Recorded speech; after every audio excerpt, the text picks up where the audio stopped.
everyone. I think we'd like to get the meeting started. First, I want to welcome you all and thank you for attending today's event and your membership and your participation over the years. The League of Women Voters of Hastings is a nonpartisan, grassroots civic organization that encourages informed and active participation in government, works to increase understanding of major public policy issues, and influences public policy through education and advocacy. The League does not endorse individual political candidates or political parties. Membership in the League is open to people 16 years and older of all gender identities. Today's meeting topic is the benefit cliff, which is the struggle that those receiving public assistance face while trying to become financially independent.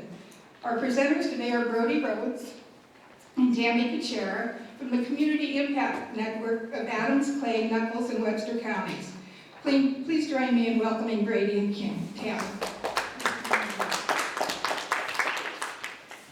Hello all, thank you very much for having us, and I just wanted to give a big shout out to the League. I really appreciate all that you do to advocate for informed electorate, and it's fantastic that you take the time to do that. And it's been a nice, when I moved to Hastings from Denver in 2013, I was not involved at all. I didn't know what the League was doing at all in Denver, and so to come here and see you all so active and so great at hosting the forums, just really appreciate that. So Tami and I are here today to talk to you about the benefits cliff, and we're coming from a place of being involved in this conversation on a local level, a state level, and a national level. And so while it's a complex topic that there's not necessarily easy answers to, there's a lot of stuff that we're doing that's very pertinent to here locally. So we're going to talk about that. I think this is pretty informal, so interrupt with questions, and we certainly have time afterwards to talk about it. I want to tell you just a little bit about the Community Impact Network. You'll find more information. We're not going to spend a ton of time on this, but this sheet at your table will give you more information about the Impact Network. This is a collaborative, a local collaborative of 70 different organizations, institutions, nonprofits, who exist to solve problems that no single entity can solve alone. So it's a really fantastic model that Nebraska has embraced, and there's several collaboratives throughout the state doing similar work. And so you can read a little bit about the goal there. We're not in this alone, this work. Let me back up one slide, because it's all aiming towards, one of the things the big thing that we're working on statewide is to create a community-based prevention system. Now, just the simple idea of that is that let's get resources to families before they get into crisis so that they're not in crisis. Nebraska used to be really proud of the number of kids that they safely removed from homes who are dealing with child abuse and neglect. And then you could think about that, like, yeah, that kind of makes sense, let's be proud of that. But then they started asking the question 8 or 10 years ago, let's not be proud of that number. Let's be proud of how many families got the supports and the services they need so that child abuse and neglect wasn't happening in the home, and we kept families in the home. There's all kinds of endless trauma and ripples that happen when families get removed and separated, so that's what the collaborative is, and a big goal, overarching goal, working towards. We're not just doing this alone, though. There's 23 other collaboratives throughout the state. Lots of partners. We have a private foundation, Nebraska Children and Family Foundation, that raises local, state, federal funding, and works with all these other folks. And also just shifting the way we do things. So sharing goals, efficient training systems, and really what we're talking about today is policy advocacy and a mindset shift. Understanding the impact of this benefit cliff and how it ripples out of the families that are most vulnerable in our community is something that we can all benefit from and be informed about.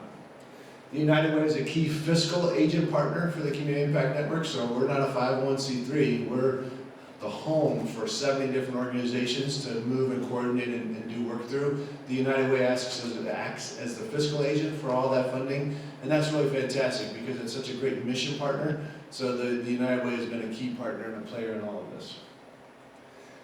Why do we need a collaborative? Why do we need a prevention system? I'm not going to talk about each one of these, but you can just kind of gaze at it and look. These are just local statistics we've pulled that are pertinent for our area, for Adams County, or for Hastings specifically. They're within the last 3-4 years of data. And you can just find, what's the compelling reason for you that strikes you? Is it the number of homeless kids in our schools? Is it the housing cost burden? Is it the way that we have removals of children still due to neglect and abuse? So there's all kinds of reasons that there's no single entity that can solve any one of those problems. So that's why the collaborative exists to really work on this together. And you can tell that there's not necessarily a program you can do to solve one of those. Like let's say you did get a whole bunch of people together, there's not necessarily a program solution. A program solution can help on some scale, but you need to be thinking about the systemic issues as well, right? There's a housing cost, there's a housing shortage in the community. There's a transportation shortage in the community. And then the thing we'll talk about today is the benefit cliff challenge. It's a systemic issue. That's why this is a conversation that's important here locally. We want our candidates and people in public office to know about it, be informed about it.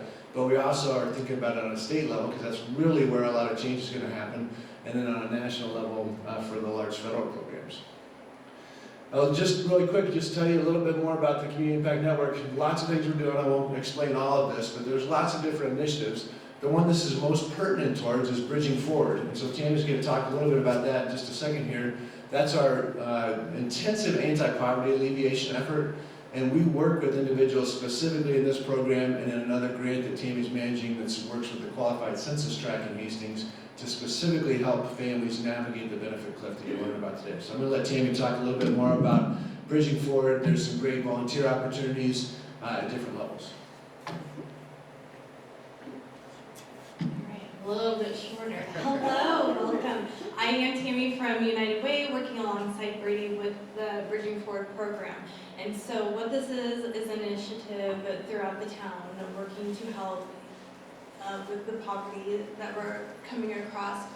So where this comes into play with you guys is we need volunteers. And so right now, we currently have 12 participants. They have 2 volunteers, which we call their allies. So we have 24 allies. Our allies come from all different areas of the community. We have some that are teachers, we have a physical therapist, we have somebody from out at CCC. So there's no one skill that our volunteers have to have. As long as you are willing to walk alongside the individual, create a friendship, be understanding, willing to work with them and navigate through life, this is a great opportunity for you. Our participants, we refer to them as circle leaders, they're going to say the same thing. Sometimes all they need is just somebody to talk through a situation and then start to brainstorm some ideas and work towards that goal. So this is something that you guys are interested in. We are going to start recruiting for our allies starting next month, and we'll kick off probably about in March with them. So we're going to put our participants through a 3-month training beforehand just to give them some basic skills, and then we're going to bring hopefully some of you guys in. And if now is not the right time for you, please help us spread the word to other people who would like to volunteer alongside these participants. You guys are welcome to join us at any of our meetings that we're currently having to get a feel for it. And again, if now is not the right time, please still come and hear a little bit more about the program so you can help spread the word that way. Any questions on the program? Keep in mind with our 12 participants who are currently in the program, we're looking at about 30 kids. So we're not only impacting that individual, but we're also impacting their kids. And we're looking at the generational poverty elimination there. And there's a document on your table as well. And we'll be around afterwards if you have questions about that too. There's also volunteer roles to support the work of those individuals when they come together and meet with their allies. We provide dinner, we provide childcare. We have a group of folks that just come and they just help with the meal. And it's a fantastic way for them to be part of the fellowship, but also do some service there. So let's talk now about the benefit cliff. We're going to just watch a short video that's going to paint a little bit better picture than I will, and then we'll go into a little bit more details. Keep track of your questions. I did leave this sheet at each table. It's a carbonless thing, so you can, if you've got questions, if you've got suggestions, we don't answer them or we don't get to your thoughts today, write them on here. It's got our contact information on there. Take one of them home with you, leave one of them behind on your table, and we'll do some follow-up afterwards.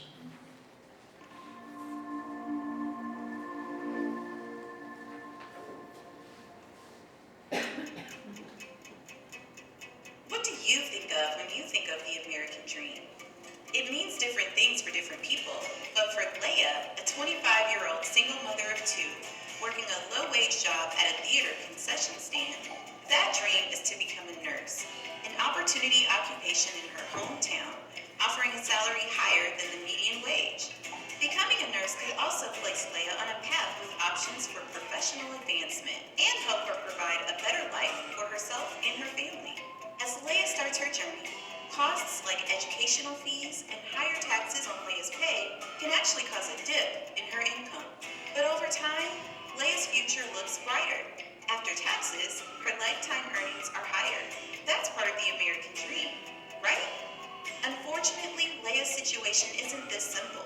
Like many workers earning low wages, Leia receives public assistance to pay for food, medical care, child care, and housing. As Leia's income grows, she'll lose access to those benefits. Often, this occurs before she makes enough money to cover her full expenses herself. An entire decade could pass before Leia begins to break even. And as a result, for most of her children's lives, Leia's standard of living will actually be lower. This forces Leia to choose between her children's best interests and her own brighter future.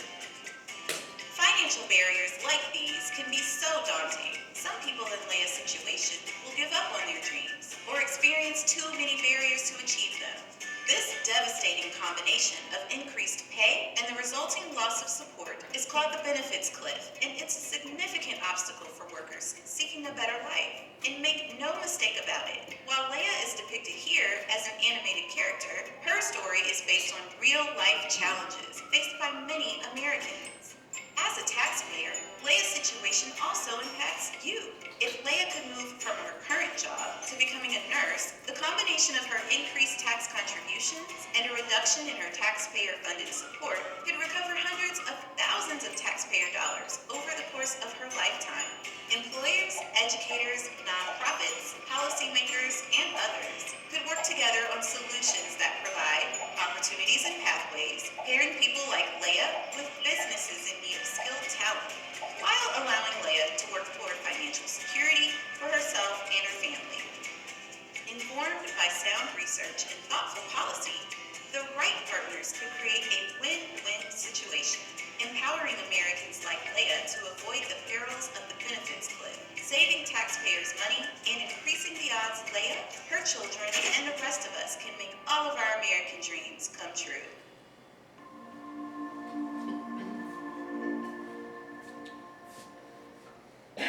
So hopefully that starts to paint a little bit of a picture about what we're talking about here, in that it's a complex thing. It's something that we can coordinate, lots of people talking together, a little bit here at the local level. We were having conversations with employers around how to adapt some of their employment pathways to deal with quick income gains, but most of this is going to take place at the state level and at the federal level. So let's just get ourselves a little bit more acquainted to poverty. I'm guessing that I could be preaching to the choir in some ways here. For 2024, when people talk about 100% of the federal poverty line, this is the data that they're going off of. So the federal poverty line was created back in 1960. It was based on the cost of basic household items like milk. And they said, okay, here's how much you need to be able to make in order to afford milk and other products. And if you're making less than that, then you're below 100% of the federal poverty line. If you're above that, then you're making more than the federal poverty line. So a family of three, like Leia, in there making $25,820 would be at 100% of the federal poverty line. Now, we know that it takes a different kind of money to actually live, and so the living wage is another item to think about. So remember that $25,000. Okay, here's the data we had from before. So that's 100% of the federal poverty line. If you're above that, then supposedly you're out of poverty, but we all know that's not true, and even our federal programs know that's not true. That's why we'll talk about how they have percentage increases of the federal poverty line. The living wage calculator, this is something that you can look up on your own. It's through MIT. It's really easy to find. But it'll point out that if we go to where Leah is, one adult with 2 children, to basic income, she should be making this. And basic income is just providing for basic expenses. So we're not even talking about savings, we're not even talking about wealth management, we're talking about, hey, paying for transportation, paying for basic necessities, paying for your housing costs, like the ones up there. So that's a huge difference, right? We're $50,000 difference between what it is at a federal poverty line and what her living wage should be. You can look at this across for other people as well. You can see if you get into 2 adults, it's cut off over here, but with 2 kids, it's about $89,000. With 3 kids, it's about $105,000. We have families that have lots of children in our community. We have, on average, our first cohort group, as Tami was saying, we had 11 participants when we started, and we had 36 kids through those 11 participants. So 2 families that were really large and 2 that were just, had 4 kids each. So if we keep looking at this, what does that mean in an hourly wage? So what you're looking at here, and we can, again, we don't have to spend all kinds of time with the data, but you can see for Leah, a living wage, hourly wage would be over here with $40.71 an hour. Okay, our minimum wage in Nebraska is $12 an hour, so it's quite a bit of a jump. If she's gonna afford all the things she needs to as a family member, providing for 2 kids, she's gotta make $30 more than if she was at minimum wage. So as you go across, you can see, if you've got 2 kids, one working, or 2 adults both working, it changes. And you can see that it's a little bit more efficient. If you have 2 adults and they're both working, they're assuming that each one's earning that $22 an hour, and that gets you to a pretty good level minimum wage.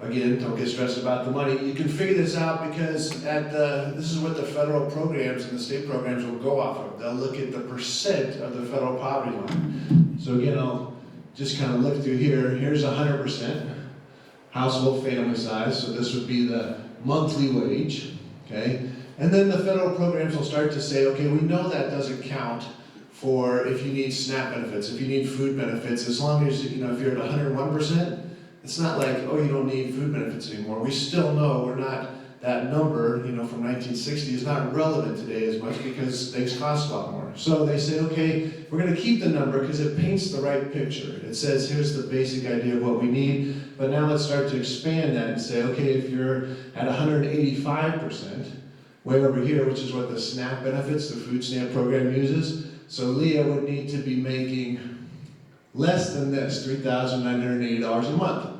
Okay, in our day and age, that's starting to sound like, okay, I can see how she could afford food if she's getting to that dollar amount per month, okay?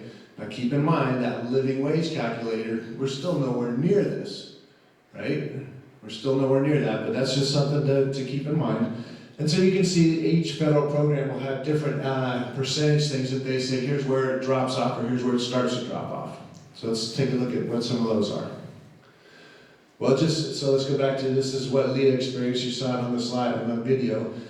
This is real data, and we can get to this. We're going to show you, if we have some time, there's a calculator you can use to find locally specific information for your community that says, okay, here's the number of people in your household, here's how old you are, here's the amount of money you're paying for housing, and here's the number of children, and it gives you the different programs you have eligible for your state, and it helps you calculate what the impact of the wage increase is. Now I'll pause on this slide just for a minute because this happens on almost a weekly basis when people are coming to United Way. We'll come into people who have a lower wage job. They're on the brown line. And it's easy to understand sometimes why they're there. I have a bill to pay. I've got child support, I've maybe got some transportation costs, I've got something to fix in my house. I've got these expenses. I can see that right in front of me. I know I'd love to be a nurse someday, or I'd love to be a manufacturing supervisor. I'm really good with my hands. I like to build houses. I can get into all that. I can see that, but it's so far away. Meanwhile, I have $1,000 of bills to pay. I can go pay for my gas this morning at Casey's, and nothing against Casey's. They've got a great system going. I could apply for a job that morning when I get my gas, and I could have a job that afternoon.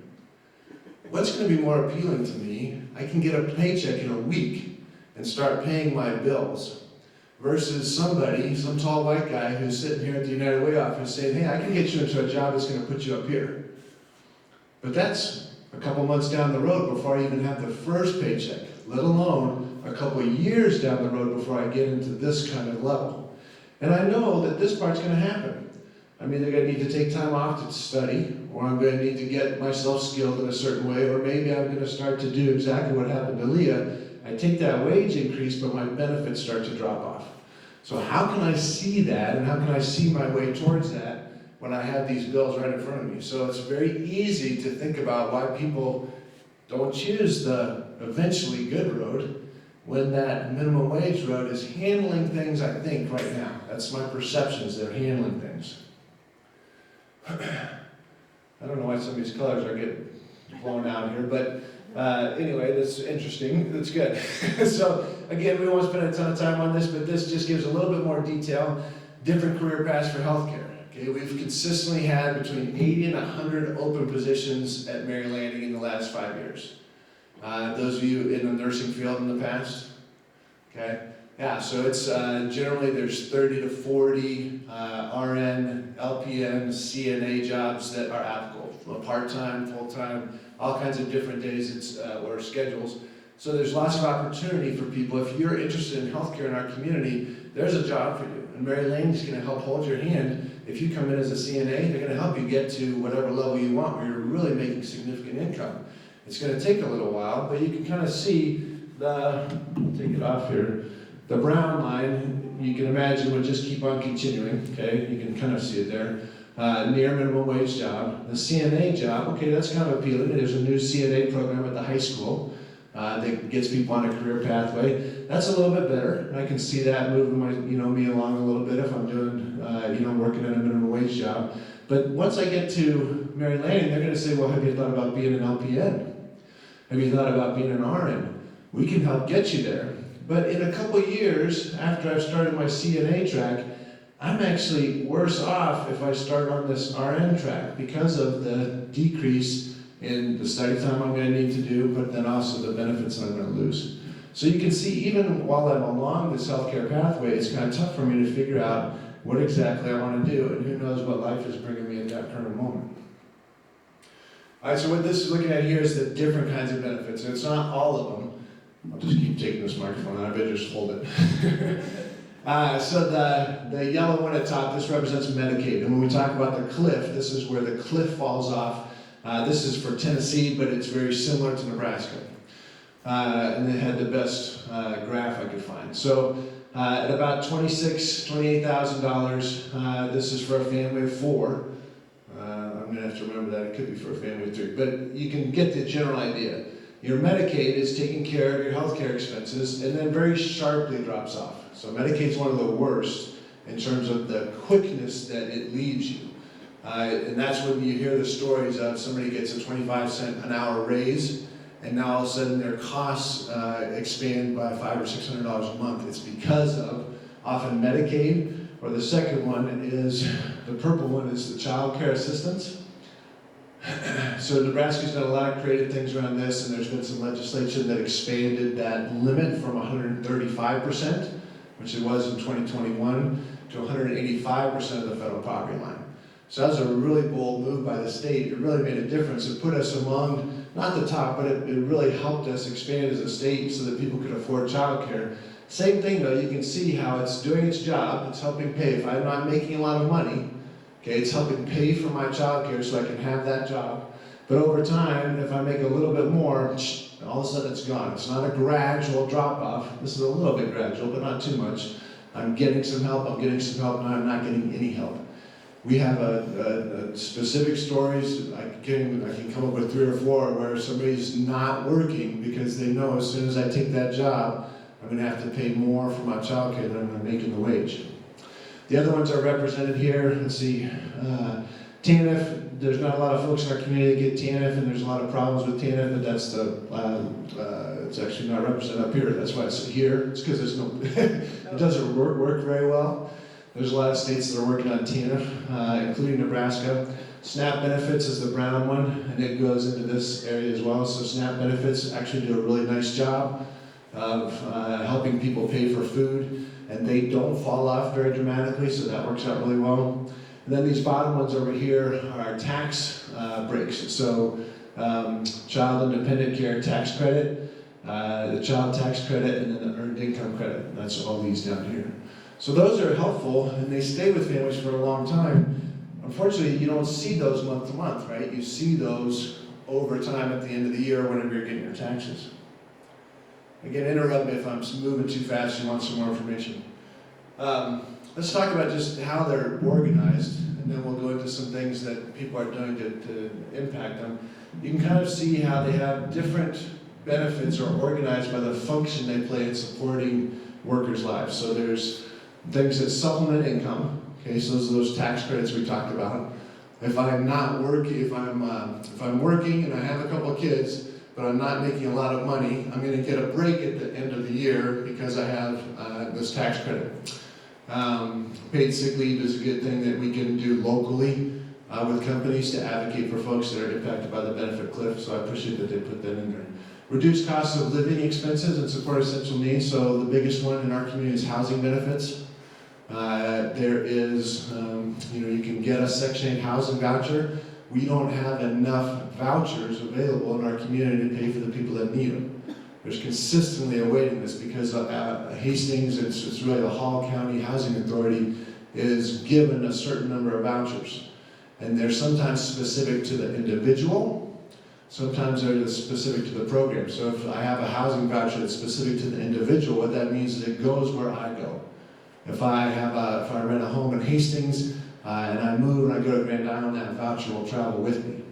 Sometimes though, the voucher is program specific, and so it has to meet certain requirements, and if I leave that rental house, it can only be filled by somebody in that program. There's benefits to both, but the main thing is that's another way we can help and deal with the benefit cliff. It doesn't solve it, but we can access more program funds often in the housing program.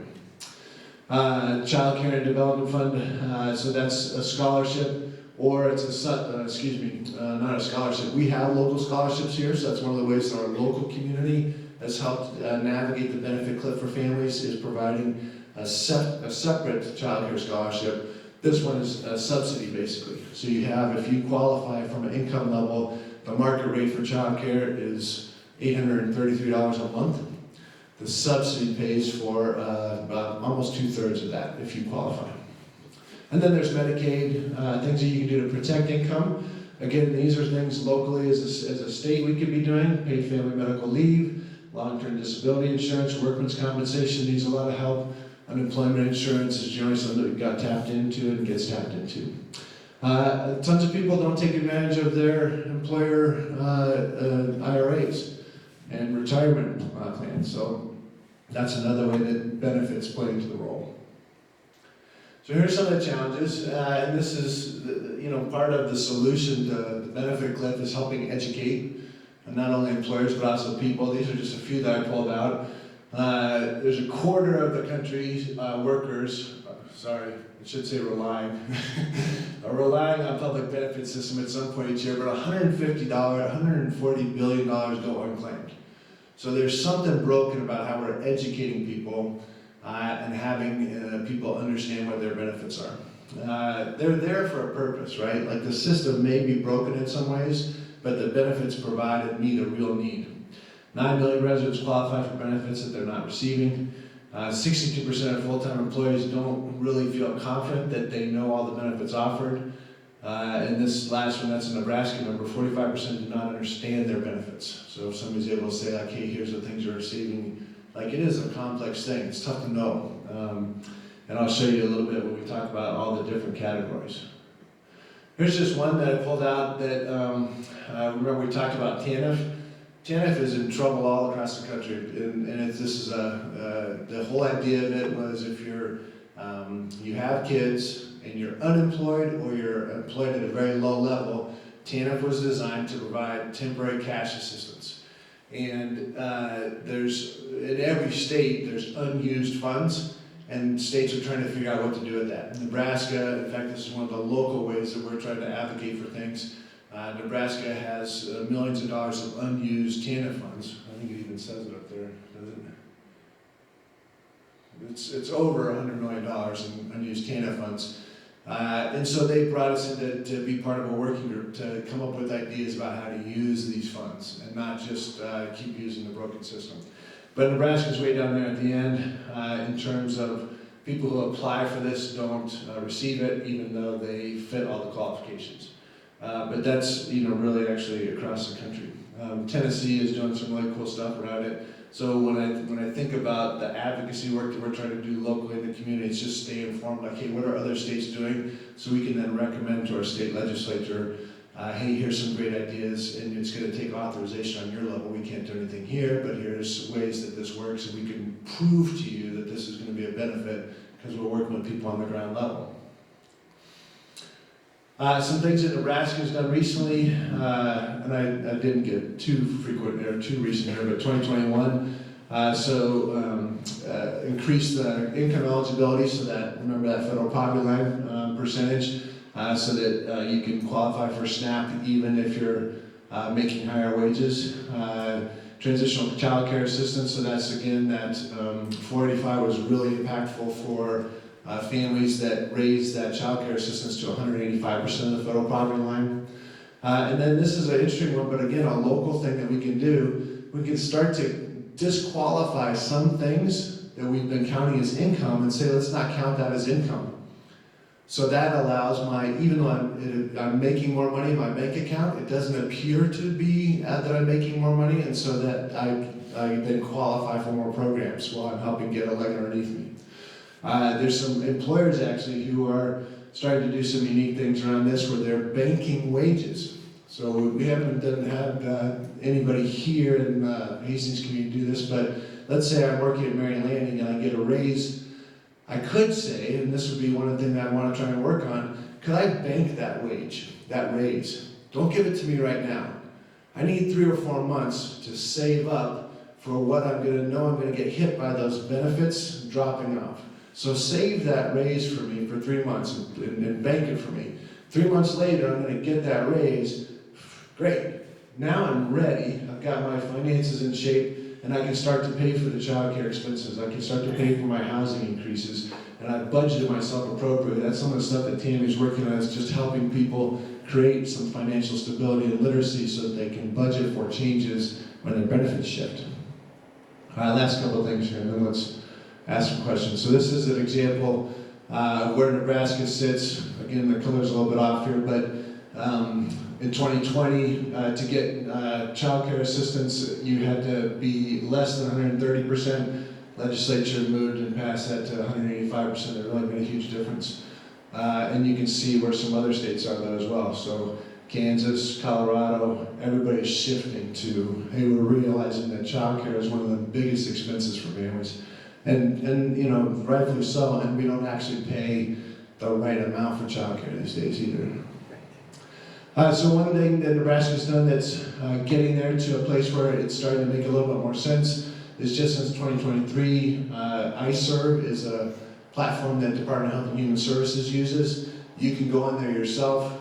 You can walk on there with somebody else and help them think through and apply for benefits. And one of the things that they're doing nationwide is to integrate benefits. So instead of having to have, if I need benefits, instead of having to have 10 different conversations and apply 10 different times for my benefits, let's integrate all that application process, make sure I only have to do it once, and that's what iServe is designed to do. So integrated applications, you can see that they do some that are only some particular programs. It's mobile friendly, it's in Spanish. You can help other people do it, that's the guest applications. So it's only a year old and it seems to be doing a pretty good job, but it's going to give us a lot of good data. Nebraska is one of the 20 states doing that so far. This is, let's come back to that if we need to, and I think that's about it. So that's the main idea that we have here. I think, helping inform you as the League of Women Voters and the things to be, informing the electorate about is this is a real issue. It's something that we've got to find a way to deal with, and it's going to be complex, and it's going to be solution-oriented at the benefit of the people, but it's also at the benefit of the community. We have a lot of people in our community who are staying at the job that they're at, not making enough to really impact the community from a tax base and for their kids' sake down the road, and we have the opportunity to help them navigate this benefit cliff.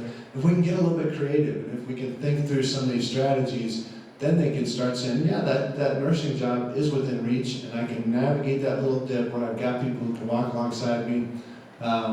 Maybe last thing I'd say is that we pursued a grant for the qualified census tract that Hastings has. I don't know if you know about that, but it's the southeast part of town, basically east of Burlington and south of the train tracks, kind of a triangular shape.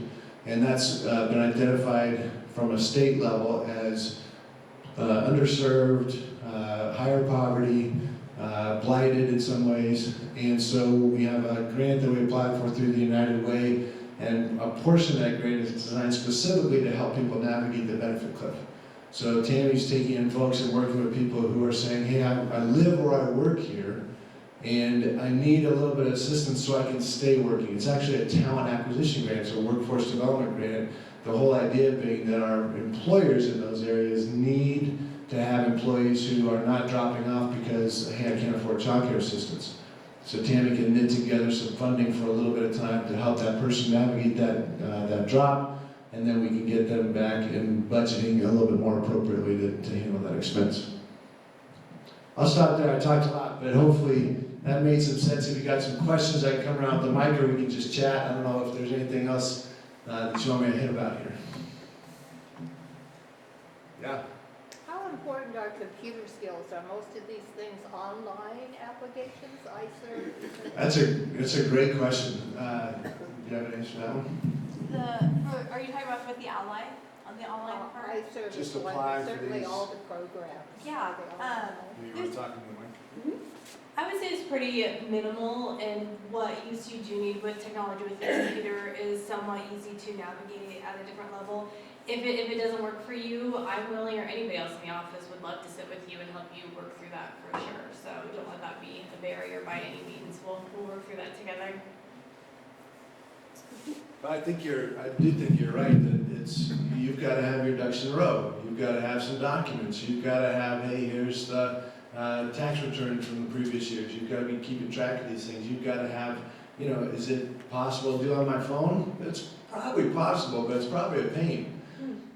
So it's a great point, and I think one that we want to keep in mind as people are digitally savvy, a little bit more and more, but need some help sometimes. Brady, you'll remember I talked with you when you were at my church doing Bridging Forward about a young family that desperately needs this. I finally figured out that they would not interact because one of the people in the family is undocumented. That was my question. How does that work for those people? Excuse me.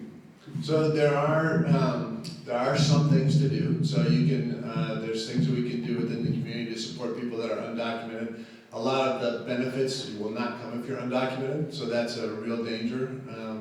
Oftentimes there's opportunities for people who are not documented, but they have a social security number still. They can do things where they're getting some of the benefits or they're deferring some benefits. So it's worth, we need people in our community. We have a couple in our office that are pretty knowledgeable about how to deal with that. We also have a good connection with the Legal Aid of Nebraska, and so they do a lot of help with that as well. And can we assure them that by coming to you and giving you information, they are not going to be caught or Absolutely. turned in or whatever? Yeah, there's a number of ways that people can do that, but certainly within our office, we're very experienced, and we have a couple people that would have their own personal experience with that they can come in and have that conversation and start to ask about some of those specific questions. So yeah, without a doubt, we can do that. Yeah. What amount are you, I'm sure because you deal with families, so a lot of them are young people. What about older people? Because I'm sure there are older people that fall in this, they're just older. Yeah, absolutely. So a lot of times people that are a little bit more aged will be on Social Security income benefits. And so oftentimes that's one that will limit the amount of hours that you can work. It's a very lengthy process. That's one where you actually need some computer savvy, and it's going to take 3 or 4 months sometimes to be determined eligible. And you get renewed often on that as well. And then raise your hand if you've had a tough time navigating the Medicaid Part A, or Medicare Part A or Part B, right? So we know how challenging that is. So if we've got time, I can show you on here a calculation tool that you can use to look at people's benefits and how they change over time. So if we've got other questions, let's answer them, but I can show you that, and maybe one of the ways we can do it is look at some of the ages. I was blown away by the slide about TANF.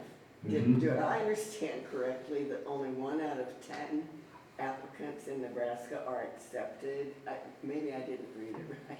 That's correct, and that's The number of times that we've been working, we generally are serving, and when I say we have central navigators in our office who help families that are on financial instability or have some kind of emergency. Generally, there's 30-ish people that are working within our office that come a month. I've only ever met 2 that are receiving TANF benefits.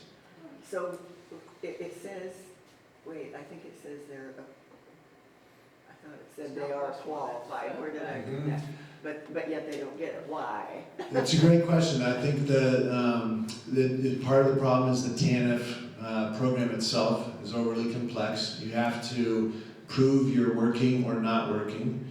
And so you can get denied for some of the littlest things. You can get denied for receiving income that you would not necessarily count as income. A lot of people, I think one of the income categories that counts as child support. So if you're receiving child support, you are denied TANF benefits. But also a lot of people that are supposed to be receiving child support don't receive child support. So we're trying to, so now I'm trying to prove that I'm not actually receiving this money, and then you get into all kinds of bureaucracy and red tape. So is that a legislative kind of thing? It is, and it's something that I know that they're working on it, and I think if you're interested in that, it'd be interesting to see what the latest is. DHHS manages TANF dollars, and right now there is this unspent fund, and I think that. So first off, they even stopped calling it TANF. It's now called ADC, Affordable. Well, I can't remember what it's called, what that stands for, but ADC benefits. So they've changed the program. I think they're shifting the qualifications. I know that they're trying to figure out what to do with this amount of money, and so keep your eyes and ears open for that. Thanks. Yeah. So going back to the bridging forward, Yeah. you mentioned you needed volunteers, like, is this adults, is this a youth group, is it need, like, background checks or training, how does that work? Yeah, so jump in here, Tami, whatever you want. This page will speak a little bit more about it. It's adults. The participants are adults as well. And they're people who have said, hey, I'm maybe a little bit financially underwater. I'm not in crisis, but I am one emergency away. I'm not doing well enough to be able to say I can afford life and living. And I'm interested in upskilling, and I'm interested in getting to a higher wage job. So bridging forward, the whole basic idea of it is people are underemployed in our community. We have, for every 100 open jobs there are in our community, there's only 39 people who are eligible to fill those jobs. So we have an incredible number of open jobs. It's an incredible opportunity for us to get people from the job that they're at into a higher wage job. We don't have an unemployment problem in our state, right? We're in Adams County, we're one of the lowest unemployment counties in the state right now. And Nebraska is the lowest unemployment in the country. So we don't have people sitting around twiddling their fingers, not getting a job. That's a bad narrative that we want to intersect with all the time, is that people are just sitting and receiving welfare. That's not an accurate narrative. And we don't ever see that in our office either. So bridging forward, if you're a participant, you're a circle leader, as Tami was saying, you've signed up and said, hey, I'm in this, I'm going to meet regularly. They meet for 15 months is their current program model. And 3 months of those, as Tami was saying, is some learning around financial literacy. There's some teaming and some goal setting that we do. And then they get matched up with these allies. And for every circle leader, they get matched up with 2 allies who have also been trained. You get about 6 hours of training as an ally. And we'd love to have you. It's a fantastic opportunity. We have 30-some allies right now that we've worked with in the last year. I think any one of them I could bring in here and say, well, this has been a great experience for me. It's hit or miss, to be honest. I think our allies have an experience of incredible success, and some are getting to incredible success, but it's a challenge, right? It's like, how do I walk alongside somebody that's navigating all these challenges can sometimes be a little bit overwhelming. We got a lot of resources though with Tami and others in our office to help figure out things. You don't have to know about TANF if you're an ally, for example. You don't have to know about Section 8 housing vouchers. You just have to know how to be a great listener. You have to know how to be committed to somebody's goals. You have to know how to be able to walk alongside somebody that's going through some difficult times in their life. So hopefully that answers your question. But you can always, the easiest way to learn more about it, Tami will be hosting some orientation sessions, and you can come and learn more more. And then the other best way is to come on the second or fourth Monday of the month to Peace Lutheran Church, is where we're hosting the current group. And just, you're welcome to come have dinner, meet some of the people there, meet some of the other allies, 5:30 to 7:30. I see your map here, and it shows where this is located. Where is this being duplicated in the rest of Nebraska? So the poverty alleviation program, Bridging Forward, is just here. The collaborative, so the idea of, hey, we're all in this together, is throughout every county in the state has a collaborative. They're called different things, they're organized a little bit differently, but there's 23 collaboratives throughout the state. And so Nebraska is moving to this model nationwide, statewide, so that every county has somebody like me and Tami and I, who are in the background helping organize the work of all these entities to do good work for the well-being of others. I see how it's based on, a lot of you had reference to legislation. And so every year we have a ecumenical legislative briefing day, and I think this would be a great program when we talk about alleviating poverty, and just have a speaker there. So. Yeah, fantastic. And we do a lot of work with Coalition for a Strong Nebraska, Nebraska Appleseed, First Five Nebraska, and so they're well aware of the collaboratives, and if you all are tied in with them, yeah, they do great work. I'll show you really quick if we have 5 minutes. Okay. Not to operate it from back on the laptop, but you can keep looking at the screen there. And I'll just show you this cliff calculation tool. So this is put on by the Federal Reserve of Atlanta. I'll enlarge it here so you can see some of the things as I'm working on it. But I can go specifically by state and by county. And what I've done is I've made up a fictional person based off of Leah. We're over here, it says number of adults, 1, number of children, 2. Does anybody in the home have a disability? I put no. She's 28 years old, the first child's 5 years old, the second child's 3 years old. And now it lets me select from the benefit programs that I'm in. And so if I did this in Tennessee, there'd be different benefit programs. If I did this in Colorado, there'd be some that are the same and some that are different. But in Nebraska, we have all of these that we're able to use if I qualify, or if she qualifies for them. So there's SNAP, free and reduced lunch meals, all these different programs, including the tax benefits.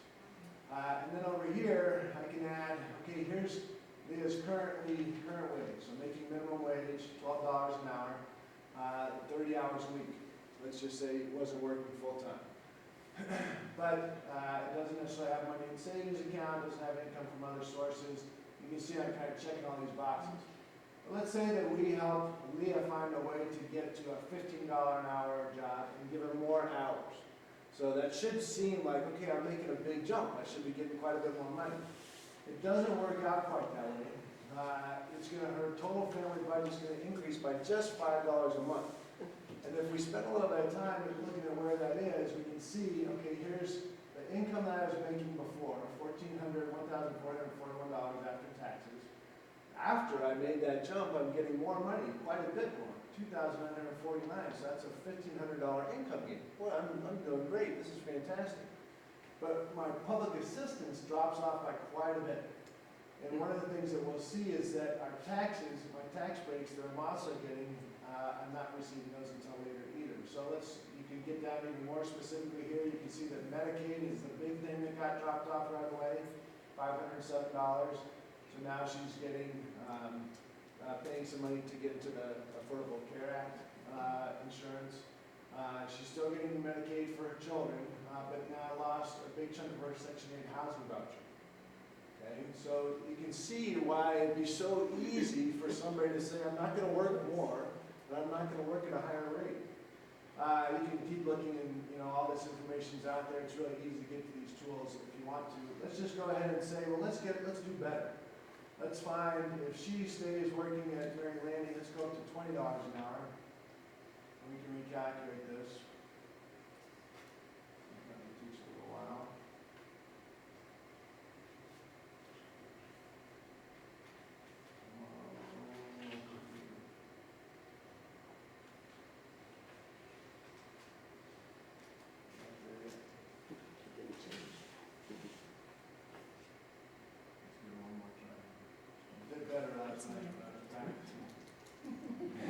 Well, as it's going, we'll see some of the numbers change.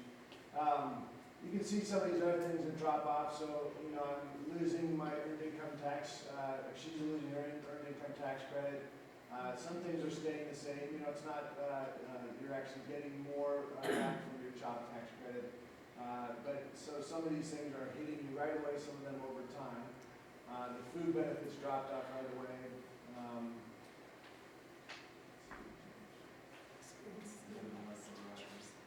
So this is accessible to you, and it's just nice to be able to know that we actually have one of the participants in the program that we train to have this conversation with somebody. And they have this calculator. They also have a calculator where people can say, okay, here's where I'm at now.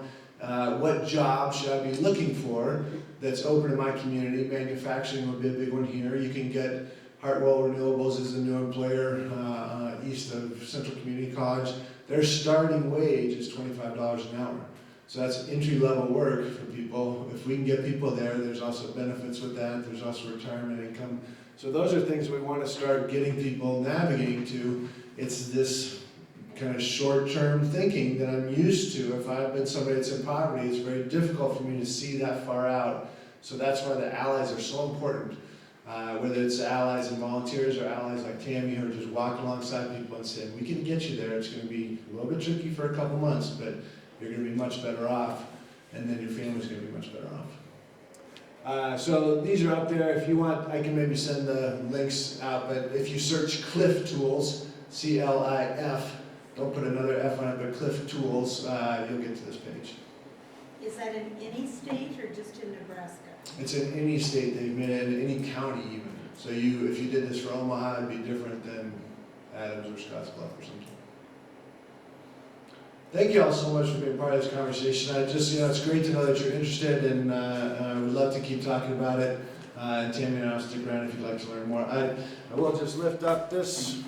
Judy came, maybe some others were there too. These are just other things that we're doing. Nothing is working fantastic yet, but we're getting to some great work in lots of places. So I just put these on your table. If you like to read stuff after you come to a thing, take this home with you and look at it. It tells you here's where we're at with different things, and here's where we're heading. If you've got suggestions, if you've got questions, feel free to let us know, and we'll be around here for a little bit.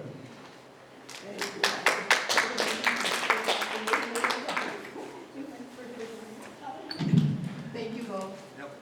I just want to go over some dates that are coming up. 11 days till Election Day. If you haven't voted, get out and vote. November 8th, Chris Junker is from the South Heartland Health District has arranged a program that includes Hunter Ludwig from Region 3 Behavioral Health Services to share information about suicide prevention and suicide. December 13th, member Kathy Jensen arranged for Marty Stagey, the Director of Environmental Services for Hastings Utilities, to present a program on water quality here in Hastings. Let's see, January 10th, Drew Harris has been asked to present on mental health trends in education. That meeting will be up at ESU 9, not here. All the other meetings are here so far. Thank you all for attending.